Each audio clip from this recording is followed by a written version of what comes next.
Attends, je crois que c'est là. On est arrivé. Oui, ah oui. Oh là là, attends.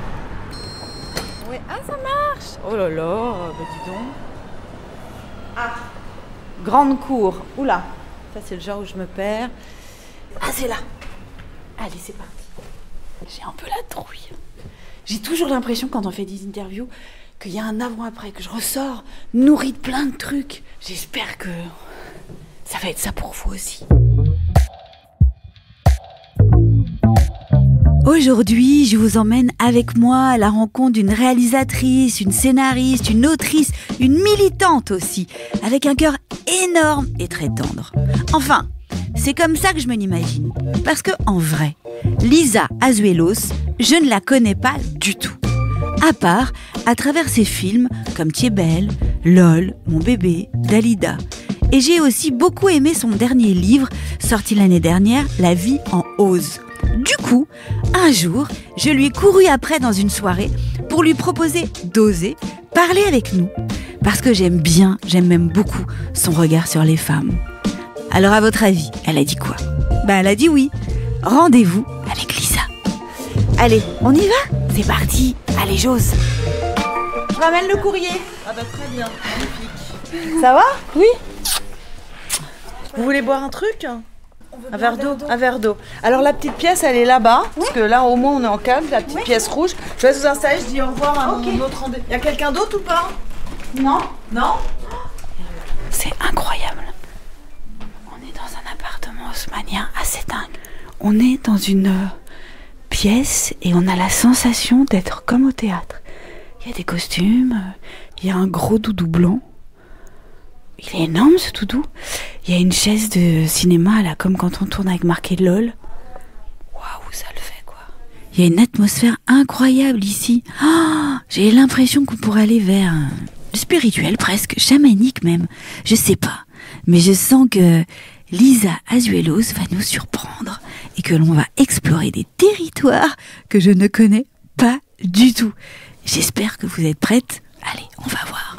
Eh ben, on s'assoit. Alors, ça marche pas ? Ouais, ça y est. Ah bah génial.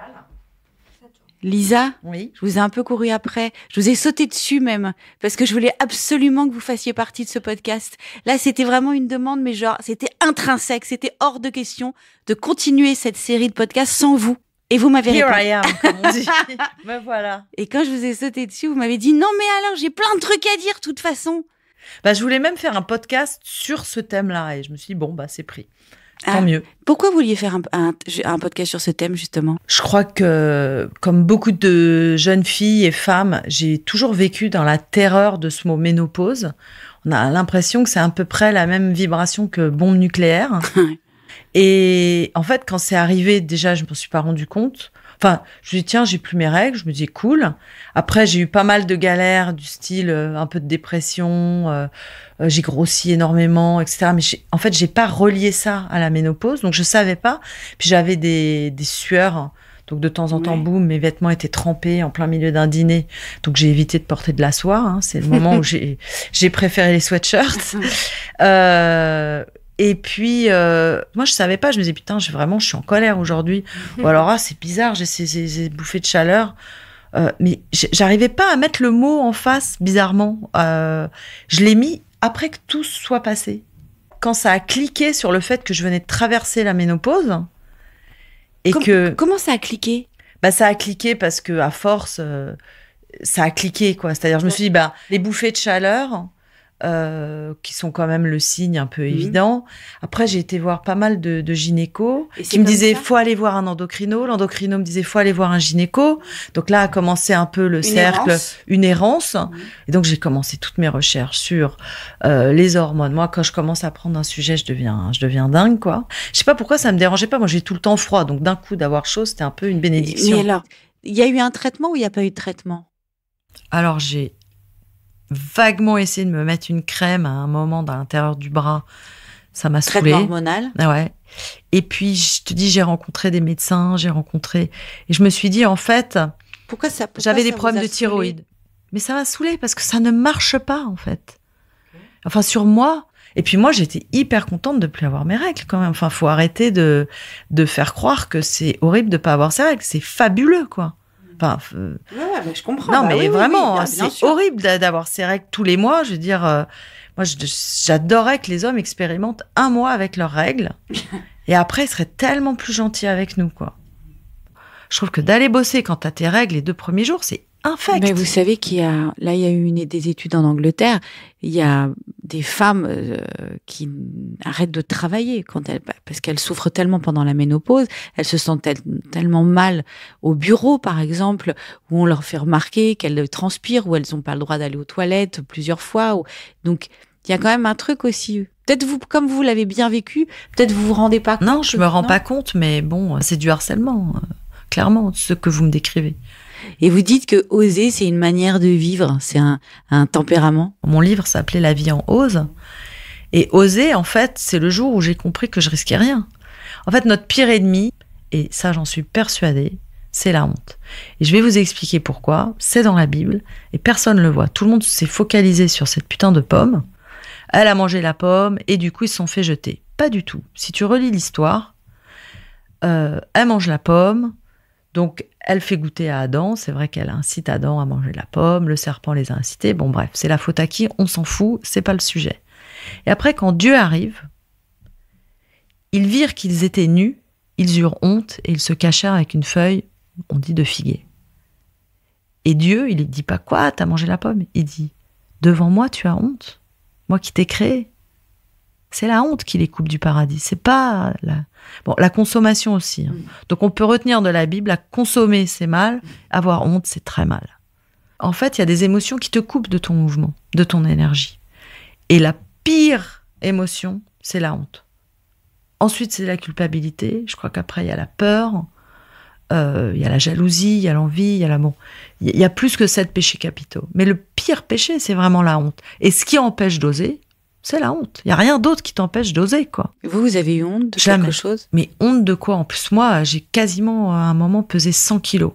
Et ben, malgré tout, j'avais pas de problème à me mettre à poil quand je devais faire l'amour. Ou... C'est bizarre, ou même en maillot. Enfin, et je vois des filles tellement belles, tellement bien foutues. Elles osent pas faire l'amour avec un peu de lumière. Elles osent pas se mettre en maillot. Enfin, c'est dingue de pas oser son corps, de pas oser soi-même. En fait, pour moi, vieillir, c'est se sentir de mieux en mieux. Parce que de toute façon, j'ai de moins en moins de trucs à cacher.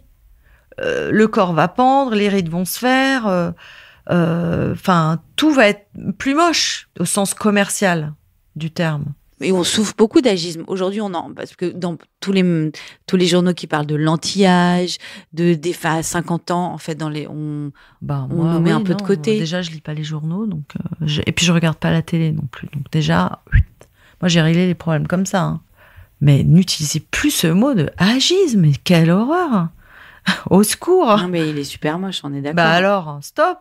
J'ai des copines qui ont 50 ans, qui étaient mannequins, qui redeviennent mannequins. Il y a plein de femmes qui disent, Sophie Fontanelle, qui est une super amie à moi, qui parle des rides, qui parle des cheveux blancs, qui parle de tout ça. Enfin, je veux dire, encore une fois, les injonctions, tu prends celles que... Tu vois, c'est pas parce que McDonald's existe que je vais y manger, quoi. Une injonction, c'est pareil, c'est le McDo dans ta rue. T'en as rien à foutre, en fait. Si t'as envie de manger des légumes, tu passes devant, tu t'en fous. Et moi, une injonction, je sais même pas ce que c'est. Alors, quand j'étais jeune, oui, je voulais plaire, je voulais qu'on m'aime pour mon physique, etc. Mais moi, je me dis, ma chance, c'est que ça élimine tous les crevards, quoi. C'est-à-dire que un homme qui est pas capable de m'aimer moi parce que je suis vieille, mais tant mieux qu'il est pas dans ma vie. Enfin, bon débarras. Et quand j'étais jeune, il m'aimait parce que j'étais belle, bonne, baisable. J'ai eu beaucoup de je vais essayer de pas dire un mot méchant, de losers, voilà. Parce que c'est des losers, c'est des gens qui sont pas capables de faire face au féminin.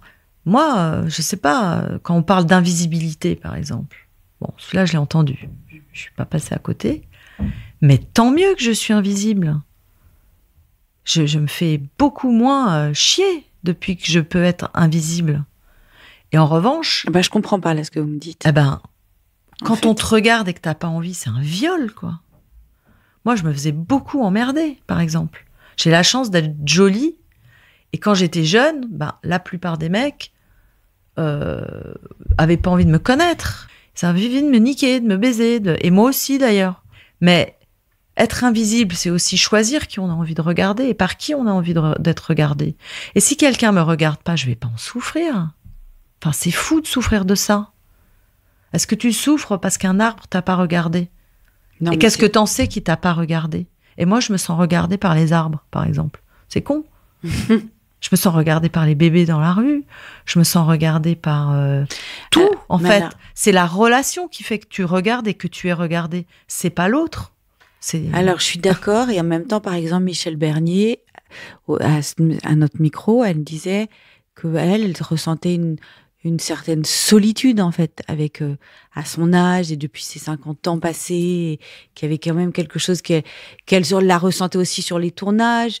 Il y a quand même, malgré ce que vous dites, hein, j'entends quand même des femmes dire, même des comédiennes, dire c'est quand même difficile d'être moins regardée, moins demandée.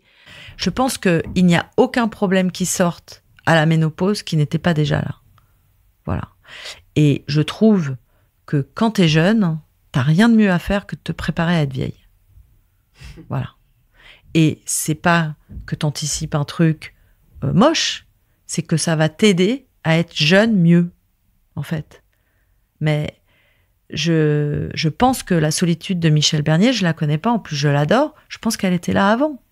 Donc avant, elle pouvait le cacher parce que elle faisait la grande gueule, elle faisait marrer, puis que là, peut-être, elle est un peu plus déprimée, ou la ménopause a tapé dans des hormones, de la joie, de la sérotonine, de la dopamine, enfin, tout ça, c'est pas rien, quoi. On est fait de ça. On est fait de ça.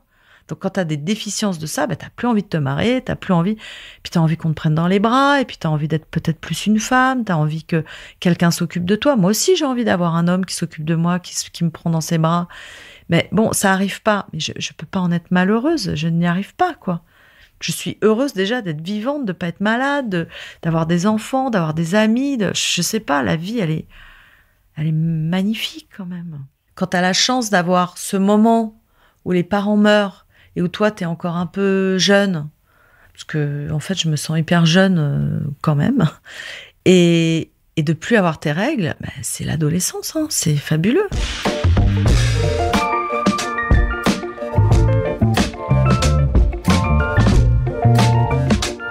Et avec les hommes, alors justement, si c'est l'adolescence, ouais. Et si c'est fabuleux, j'ai envie de vous dire comment ça se passe sexuellement. Qu'est-ce qui s'est passé? Parce que s'il y avait alors, je vais vous parler de mon vagin. Les règles.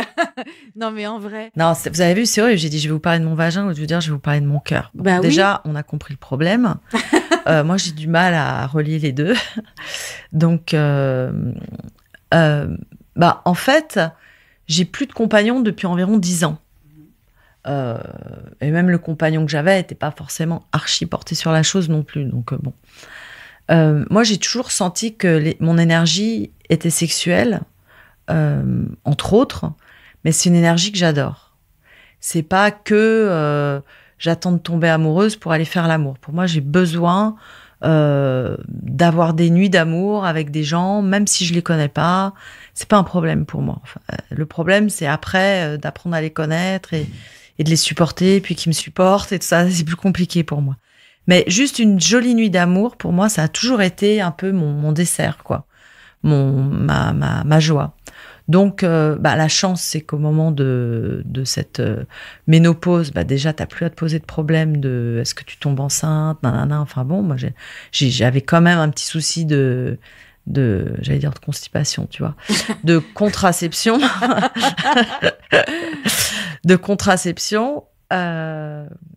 Et là, le fait de pouvoir me dire je peux faire l'amour sans contraception, déjà, c'est une liberté fabuleuse. Mais une joie intense que je ne connaissais plus. Donc, bon, déjà, il y a ça. Et puis, moi, j'ai eu la chance de pas... Je sais qu'il y a beaucoup de problèmes de sécheresse, des trucs comme ça. Bon, moi, j'ai la chance de pas être concernée par ça. Et puis, j'ai eu aussi la chance que ça tombe au moment de Tinder, quoi. Enfin, c'est quand même... Donc, toute ma période, on va dire, consommatrice, ce que je n'encourage pas les gens à faire. Mais bon, moi, il se trouve que ça me faisait du bien. Vous êtes mis sur Tinder. Je me suis mise sur Tinder, une appli. Entre autres. Je me suis fait virer de Bumble. Parce que quand je suis arrivée en France, on m'a dit, vous n'êtes pas Lisa Azuelos. J'ai dit, bon, pas cool. Fallait ok. prouver que, Ouais. ou alors j'avais dû mentir sur mon âge, ou je sais pas. Enfin bon. Ce que tout le monde fait. Bon, moi, ils me Ouais. sont tombés dessus, puis j'ai pas réussi à récupérer mon compte. Ouais. Mais bref, je me suis mise sur Tinder et j'ai eu une chance énorme, c'est que j'ai rencontré tout de suite des gens super qui ont été d'abord un peu mes sex friends. Là, j'ai toujours en fait, quelqu'un que je vois de manière épisodique aux États-Unis et avec qui j'ai vraiment des relations très épisodiques, mais très parfaites. Où le cœur est pas engagé. Pour moi, c'est un luxe parce que j'ai pas encore bien compris comment ça marchait, le cœur émotionnel. Voilà. Mais le reste, non, ça se passe bien. Et comment Putain, c'est bien. Moi, ça donne très envie de faire l'amour, en fait. Bah oui. Non, mais c'est ça. Enfin, Ça fait du bien. c'est magnifique de partager une nuit d'amour avec quelqu'un qui va vous respecter. Après, faut pas tomber sur un gars qui va jouer en 2 secondes, qui sait pas bien faire l'amour et tout ça, parce que là, c'est chiant, quoi. À nos âges, Oui, alors c'est plus comment possible. on fait parce que c'est pas marqué En fait, sur ma Tinder, chance, c'est que, en fait, je me fais évidemment pas du tout draguer par les gens de mon âge, qui sont Oui, donc- pas du tout intéressés par moi. Et moi, c'est vrai que, du coup, quand un jeune, beau garçon a envie de faire l'amour avec moi, en général, je dis oui, quoi. Enfin, voilà.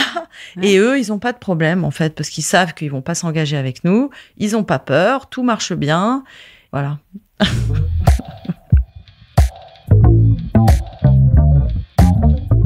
Mais moi, je voudrais juste revenir un truc sur le cœur. Ouais. Et on va faire comment pour le cœur, alors? Je travaille dessus, mais c'est plus long pour moi, ça. Et c'est quoi comme travail? C'est la blessure, c'est ma blessure d'attachement, une blessure d'abandon, une blessure de trahison, enfin, les 5 blessures de Louise Bourbeau que tout le monde connaît maintenant, enfin, je sais pas en France, mais en tout cas, aux États-Unis, c'est assez répandu. Et comment vous travaillez dessus? Je vois voyez un dans mes psy, relations. vous voyez qu'il y a quelque chose? Je fais plein de C'est quoi? choses. Je fais plein de retraites, plein de stages. En France ou aux En États-Unis? France, aux États-Unis. Aux États-Unis, c'est plus évolué à ce niveau-là, mais ici, il y a des gens extraordinaires. Par Et, exemple, une retraite. Quel genre de retraite vous pourriez conseiller? Là, par exemple, la prochaine retraite que je vais faire, c'est pour faire circuler l'énergie sexuelle et apprendre à la ressentir et à la faire circuler dans le bassin, avoir un bassin vivant et vibrant. Et moi, ça m'intéresse. J'ai vraiment, en fait, je me suis rendu compte quand mes parents sont morts, je me suis dit, il y a intérêt à être super vivant quand on meurt. C'est horrible d'être déjà mort avant la mort. Non, mais alors moi qui fais jamais l'amour, là, je crois que c'est mon jour. Non, mais ça, Je crois que c'est mon jour. Il y avait une rencontre, en mais fait. tu peux faire l'amour. C'était un signe, c'est l'univers qui Tu m'envoie peux là faire maintenant l'amour ce avec matin. toi-même, et c'est Oui, ça qu'on ça va va, oui, apprendre oui, aussi. oui. Mais ouais, mais c'est pas rien. Ouais. C'est énorme déjà. Et c'est pas forcément que la masturbation, en fait. C'est aussi un rapport à soi, faire l'amour à soi-même. Et c'est ça, moi, que je commence à apprendre et à comprendre. J'ai eu un comportement extrêmement destructeur, extrêmement addictif, avec des drogues, avec l'alcool quand j'étais jeune, avec la nourriture. Au moment de la ménopause, j'ai décompensé avec la nourriture. Bon, donc se sortir des addictions, c'est aussi se sortir des traumas et rentrer en amour avec soi. Comment on sort de l'addiction, par exemple, de la bouffe? Parce qu'effectivement, tout le monde en parle au niveau de la ménopause. Ça, on reçoit beaucoup de messages de femmes qui nous disent, mais c'est vraiment compliqué pour nous. Comment on fait? Vous avez fait comment? Moi, dans un premier temps, ça m'a éclaté de pouvoir manger. Moi, j'avais l'impression d'être Gérard Depardieu quand j'allais au restaurant. Je me disais, allez, amenez-moi les poulardes et les machins et les trucs. Et j'avais l'impression d'être au Moyen-Âge. Et qu'il fallait que je me remplisse. Et puis il y a un moment, je me suis dit, je vais peut-être essayer de me remplir autrement. On peut se remplir les yeux avec la beauté, avec les poumons avec l'air, le sexe avec un homme ou avec soi, ou avec... on peut se remplir d'un câlin avec des amis. On peut... Enfin, je veux dire, tout à coup, on peut aller chercher autre chose. Et puis j'ai compris à quel point j'étais blessée et que je compensais avec la nourriture. Donc, moi, j'ai jamais réussi à me frustrer, je peux pas. Donc, au contraire, j'ai commencé à aller guérir mes blessures. Et une chose qui m'a énormément aidée aussi, c'est la psilocybine, les champignons hallucinogènes.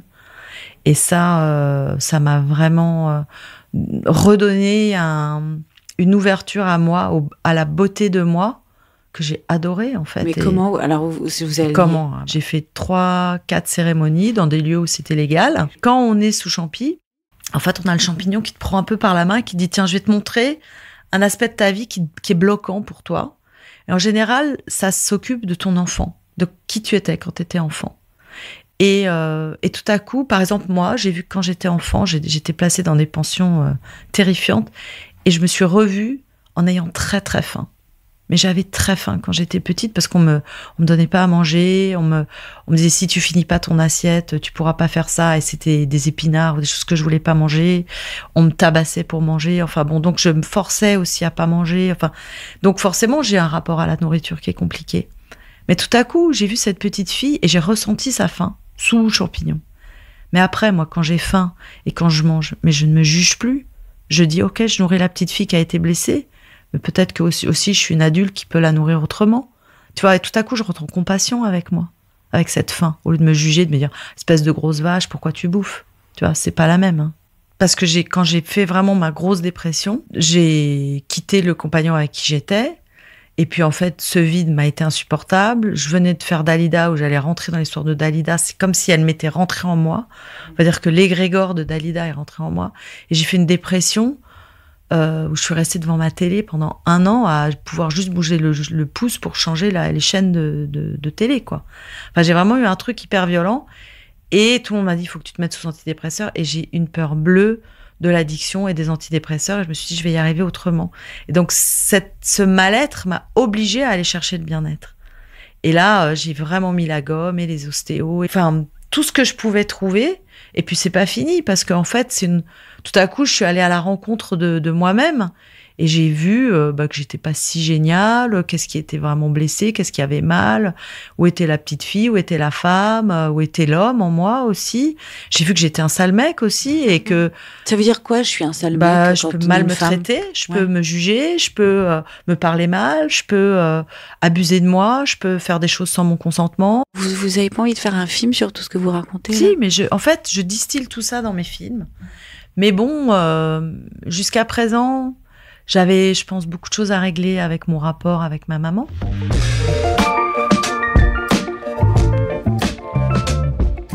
On peut en parler de votre maman, non? Oui, que c'est Marie Laforêt, qu'elle était une femme incroyable, mais pas une mère fantastique, on va dire. Et c'est vrai que depuis qu'elle est morte, je l'ai... En fait, quand elle est morte, j'ai eu une expérience assez mystique. J'ai ressenti tout de suite son amour. Comme si elle me disait, dans mon corps de pierre, l'amour pouvait pas transpirer, pouvait pas transparaître. J'ai pas pu te donner l'amour parce que c'est comme un immeuble sans fenêtre. Tu vois, il n'y avait pas d'endroit où laisser filtrer l'amour, où laisser passer l'amour. Mais l'amour était là, enfermé dans un corps de pierre. Et dans un cœur de pierre aussi, probablement, qu'elle a elle-même refermé, puisque elle a témoigné qu'elle avait été violée à l'âge de 3 ans, que, elle a eu, du coup, un rapport aux hommes et à la sexualité et à l'attachement compliqué, donc aux enfants aussi. Donc, en fait, moi, j'ai commencé à avoir une maman quand elle est morte. Et aujourd'hui, je suis toujours en lien, parce que je crois que quand on perd quelqu'un, on est toujours en lien à l'intérieur de soi. Les gens pensent qu'ils perdent quelqu'un, mais la relation est toujours vivante. Et c'est toi qui l'as créée, la relation, en fait. Tu peux y penser, pas y penser en mal, y penser en bien, te nourrir de cet amour, ou au contraire le rejeter, etc. Et c'est vrai que dans mes films, jusqu'à ce qu'elle meure, mon grand souci, c'était pourquoi j'ai pas eu de maman, comment je peux être une bonne maman, pourquoi les mamans se sentent coupables, pourquoi on n'en fait jamais assez, pourquoi on trouve qu'on est des nazes mamans, ou pourquoi on trouve que les enfants, quand ils sont ados, ils se rebellent et que c'est de notre faute. Bon, toutes ces questions-là me passionnaient. J'avoue que depuis que mes enfants sont grands, ces questions-là me passionnent un peu moins. Et surtout, j'ai l'impression d'y avoir beaucoup répondu, d'avoir parlé du nid-vide, parlé de la relation à l'adolescence, parlé, dans Comme tu es belle, des relations entre amis, mais surtout avec les hommes. Mon premier film aussi, que j'ai co-réalisé avec mon mari, s'appelait Ainsi soit-elle, qui était justement à 25 ans. Est-ce que je décide de me marier, de faire un enfant? Est-ce que je décide d'être libre? Est-ce que je décide de baiser sans amour, ou plutôt de me préserver jusqu'à l'amour? Enfin bref, toutes ces questions-là, j'en ai beaucoup parlé. Et c'est vrai que pour moi, la sphère intime est le berceau de la sphère sociale. Et vos enfants, vos 2 filles, là, vous avez parlé avec elles de tout ça, de ménopause, de militantisme, de tout ça? Ou ça les saoule, ou ça les gave? Non, mes filles, elles sont très militantes. Ce dont je suis le plus fière avec mes enfants, c'est qu'ils savent qui je suis. Aujourd'hui, c'est eux les adultes.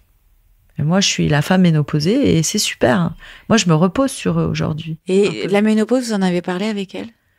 Bah oui, mais Ou moi, je avec leur dis lui, que c'est d'ailleurs. extra. Elles me disent, t'as de la chance, t'as plus tes règles. Enfin, voilà, moi, je leur dis franchement, je vous le dis, n'ayez pas peur de la ménopause parce que c'est un kiff, quoi. On a un petit jeu, c'est j'ose ou j'ose pas. Allez. Est-ce que vous osez pas dire votre âge? Ah bah, j'ose. Vous avez quel âge? J'ai 58 ans. Oh, c'est cool. Bon, à part sur Tinder, parce que les algorithmes te classent dans des catégories. Donc, par exemple, si tu mets que t'es OK de rencontrer quelqu'un qui a 50 ans, bah moi, je suis passée au-dessus. Donc, on va pas me rencontrer, mais peut-être que si on me rencontre, on sera content de me rencontrer. Donc, je laisse pas à l'algorithme le choix, en fait. Donc vous dites. J'appelle ça le choix dans la data. Mais alors donc vous avez dit que vous aviez quel âge? Je sais plus, parce qu'à l'époque où j'ai fait mon compte, je crois que j'ai dit que j'avais 48 ou un truc comme ça. Est-ce que vous osez ou vous osez pas dire que vous êtes féministe? J'ose. Est-ce que vous osez pas dire que vous êtes puissante? Ah bah, j'ose. Ça, vous êtes puissante, ça c'est clair. Mais ça m'empêche pas d'être impuissante. Vous osez ou vous osez pas dire que vous vous sentez belle? Ah bah, j'ose le dire, oui. Vous vous sentez belle? Ouais.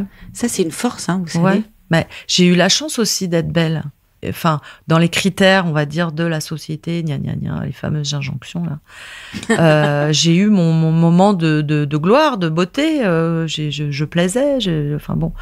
Mais en fait, je me sens beaucoup plus belle aujourd'hui que je suis un peu, voilà, plus ridée, plus grosse, plus... mais ça, je sais pas, ça me fait marrer. Est-ce que vous osez ou vous osez pas dire merci à ceux qui vous ont aidé? Ah oui, ça, je le dis beaucoup. Et puis surtout, je le dis à ceux qui m'ont mis des bâtons dans les roues. C'est le meilleur merci, Ouais. celui-là. Parce que sans eux, il faut quand même la puissance des vents contraires pour que l'avion décolle, quoi. Donc, bon, merci. Vous osez dire, ou vous n'osez pas dire que vous avez besoin de tendresse et d'attention? Maintenant, je le dis beaucoup. J'ai eu très peur de ma vulnérabilité. Et je pense que c'est la grande erreur du féminisme, c'est d'avoir voulu être aussi forte que les hommes. On aurait dû dire aux hommes, vous pouvez être aussi faibles que nous. Parce qu'ils le sont. Et d'autres, encore plus que nous, parfois. Mais on n'est pas forcément faible, nous, d'ailleurs. Mais on est faible, je suis désolée, quand on a ses règles, quand on est... Oui. C'est normal d'être faible. Il y a des moments dans la vie, dans la journée, où on est faible. Mais c'est OK d'être faible. C'est ça qu'on n'a pas compris. Non, mais ça, je suis d'accord, c'est OK d'être vulnérable. C'est OK d'être vulnérable. Bien sûr. Et les hommes, les pauvres, on leur a vraiment pas dit ça, quoi. Est-ce que vous osez dire non quand c'est non? Alors, j'ai appris, mon premier livre s'appelle Manuel à l'usage des filles qui auraient dû dire non. Ouais. Et j'ai eu beaucoup de mal à dire non. J'ai appris le non. Et j'espère que maintenant, je sais dire non. En fait, c'est pas dur de dire non, c'est dur de dire non en live. Parce qu'on rentre chez soi, on dit putain, pourquoi j'ai dit oui? Puis après, on peut rectifier le tir. Mais c'est le live du non qui est difficile. Mais j'y travaille beaucoup. Hein. Mais le oui aussi, il est difficile. Oui et non, c'est pas compliqué. Merci et bonjour et voilà, quoi. Moi, je sais pas dire non, donc je comprends. Ah bah, il faut Beaucoup de dire mal. non. C'est magnifique le non. En fait, tu dis pas non à l'autre, tu dis oui à toi. Et ça, Bah c'est oui, c'est ça. très con, Bah mais non, ça m'a changé bien la sûr, vie, bah quoi. oui. Est-ce que vous osez dire quand vous êtes fatigué? Ah bah, de toute façon, je m'endors. J'ai aucun... non, mais je m'endors chez les gens, je m'endors en boîte, je m'endors au restaurant. C'est... Voilà, moi, quand je suis fatiguée, je m'endors. Donc, en fait, j'ai même pas le temps de le dire, je crois. Et est-ce que vous osez dire quand ça va pas? Bah oui. Mais, en fait, quand ça va pas, c'est un signal que quelque chose qui va veut se réveiller, quoi. C'est ça que j'aime bien maintenant, quand ça va pas. Avant, je me disais, ça va pas, de toute façon, j'y arriverai jamais, de toute façon, personne ne m'aime, de toute façon... Enfin, j'ai eu ces phases-là, quand même. Hein. Je viens de là, moi. Hein. Et vous osez pas dire que vous avez connu des échecs? Ah bah, j'en ai tellement connu. J'ose, bien sûr. Vous savez qu'aux États-Unis, on n'engage pas quelqu'un qui n'a pas eu d'échec. Hein. C'est la grosse différence oui, pour moi entre ouais. les États-Unis et la France. Et on te dit, tu t'es relevé de combien d'échecs? Ici, c'est, ah bon, t'as eu un échec? Oui, tu dégages. Et en fait, ce droit à l'erreur, ben, c'est un droit tellement humain qu'on dit l'erreur est humaine et puis après, on oublie. C'est chiant, hein. Moi, je déteste ça. C'est quoi votre dernier échec? Bah, c'était justement un mec sur Tinder. J'ai cru qu'il était amoureux de moi, puis pas du tout. Je me suis dit, putain, j'en suis encore là à mon âge. C'est horrible. Vous avez des yeux magnifiques. Ah bah, c'est gentil, merci. C'est fou, c'est vrai. Hein. C'est Merci. vrai que vous avez un charme fou. Ah bah, tant mieux, merci. Qu'est-ce que vous pourriez dire aux femmes qui vous écoutent là? Bah, déjà, de pas avoir honte. Hein.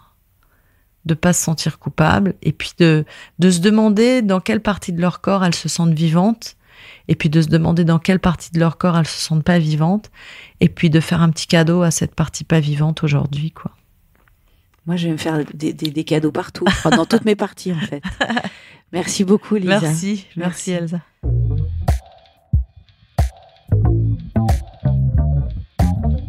Je ne sais pas pour vous, mais moi, cette conversation avec Lisa m'a apporté comme un vent de liberté. Je dirais même que j'ai très envie de libérer certains chakras. Vous voyez ce que je veux dire ? Si Lisa Zuelos n'a pas tout de suite fait le lien entre ses symptômes et la ménopause, elle a su trouver des solutions pour les affronter malgré le manque d'informations. À commencer par se débarrasser de la honte. Car oui, quand vient le moment de la ménopause et du tabou qui l'entoure, la honte peut peser lourd sur les épaules de certaines d'entre nous. Pour en savoir plus sur les conséquences concrètes que ce sentiment peut avoir sur nos comportements et notre mal-être, je suis allée voir ma complice, la neuropsychologue et directrice de recherche au CNRS, Sylvie Chaucron. Sylvie, dites-moi, est-ce qu'on peut dire qu'il y a des hontes qui concernent particulièrement les femmes ? Il y a une honte vraiment de ce qui se passe dans le corps de la femme, ça c'est sûr. Il y a une honte par rapport à tous les attributs féminins. Donc toute notre vie, on a eu honte d'avoir nos règles, on a eu honte qu'on voit qu'on avait nos règles. Et évidemment, à la ménopause, on a honte parce qu'on n'a plus nos règles. Ok, ça nous colle à la peau. Mais ça prend quelle forme avec la ménopause ? Dans ménopause, il y a pause. Et donc, pause, ça signifie un arrêt. On est mise sur la touche pause, c'est-à-dire qu'il n'y a même pas quelque chose qui continue différemment. Quand vous mettez un appareil sur pause, il s'arrête. Et donc, du coup, l'arrêt de la fertilité, l'arrêt des règles, pour les femmes, ça signifie aussi l'arrêt de tout. L'arrêt de la sexualité, l'arrêt de l'efficacité sur le plan intellectuel, l'arrêt du rôle dans la société, donc elles n'ont plus de rôle. Et donc, du coup, forcément, elles vont avoir honte d'être ménopausées. Alors, ça va jusqu'à un tel point que, par exemple, si vous avez plus de 50 ans et que vous êtes dans une pièce, dans une salle de réunion et que vous avez un peu chaud, vous avez honte de dire que vous avez chaud parce que tout le monde va penser que vous avez des bouffées de chaleur. Donc, vous n'avez pas le droit de dire, même si la pièce est surchauffée, s'il fait 30 degrés et que tout le monde a chaud, vous n'allez pas vous autoriser à dire il fait chaud parce que sinon, tout le monde va vous regarder en se disant elle est en pleine ménopause. Sylvie, quand vous parlez d'arrêt de l'efficacité sur le plan intellectuel, qu'est-ce que vous voulez dire ? Il y a ce qu'on appelle brain shame, une honte au niveau cérébral. Comme en plus ça correspond à une période où parfois elles ont plus de mal à être disponibles sur le plan intellectuel, elles ont du mal, elles sont dans un espèce de brouillard mental, intellectuel, elles ont du mal à faire attention, elles ont du mal à mémoriser, elles ont du mal à mener une réunion où il y a plein d'interlocuteurs parce qu'elles sont moins disponibles intellectuellement, pas parce qu'elles sont moins intelligentes, mais parce qu'elles ont du mal à dormir, parce que leurs hormones font qu'elles sont moins disponibles intellectuellement.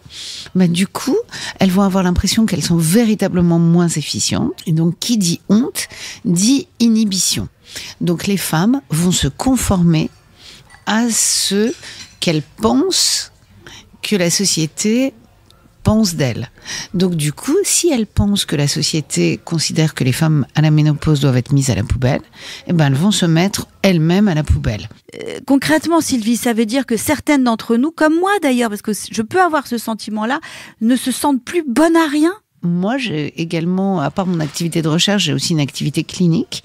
Et j'ai vu arriver en consultation des femmes de plus de 50 ans qui étaient victimes de cette discrimination et qui, du coup, étaient persuadées qu'elles étaient en train de devenir démentes, qu'elles étaient en plein déclin cognitif, tout simplement parce qu'elles sont victimes au travail d'une forme de harcèlement où on leur pointe tous leurs défauts. On leur dit, là, ce dossier, t'as mis 3 fois plus de temps que ta collègue de 35 ans. Là, t'as pas été du tout efficace pour gérer ce projet-là. T'as pas été du tout efficace pour animer cette réunion. Et donc, au fur et à mesure, ce harcèlement, il va conduire à une véritable inhibition de ces femmes qui, véritablement, elles vont se conformer à ce qu'on attend d'elles, c'est-à-dire rien. Alors, Sylvie, dernière question. Comment faire pour éviter ce cercle vicieux ? C'est important d'être conscient de ce mécanisme-là, parce qu'on peut déjouer ça et on peut dire, voilà, ce que la société attend de moi, c'est qu'après 50 ans, je ne sois plus bonne à rien. Mais moi, je sais que c'est pas vrai. Je sais que j'ai appris des choses. Je sais que je me suis bonifiée dans certains domaines.